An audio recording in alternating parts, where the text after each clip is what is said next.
Runting paniudto na mga higala, maniudto ta natay atong sudan diri nga isda nga lapu-lapu sa baka tingag or lapu-lapu ug nay pasayan sa payan pasayan. Ako lang siyang giun-unan, simple na pag-un-un mga higala. Lami na kaayo siya.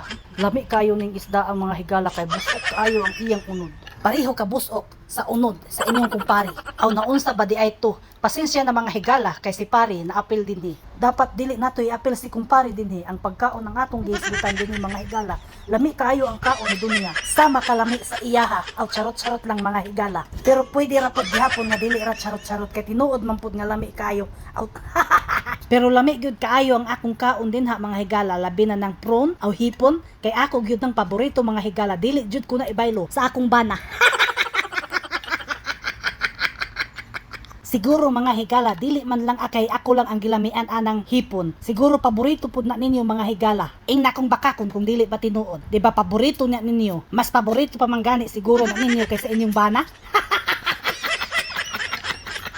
Basta mga higala, paborito gyud nako ng mga hipon. Bahala mo kung dili na ninyo paborito. Basta ako paborito gyud nako na kay hasta ang ulo. Ubon jud nako mga higala. Supsupon jud nako sama sa akong pagsupsup sa kuan, sa simod sa akong kuan. Aw unsa ba di ay to?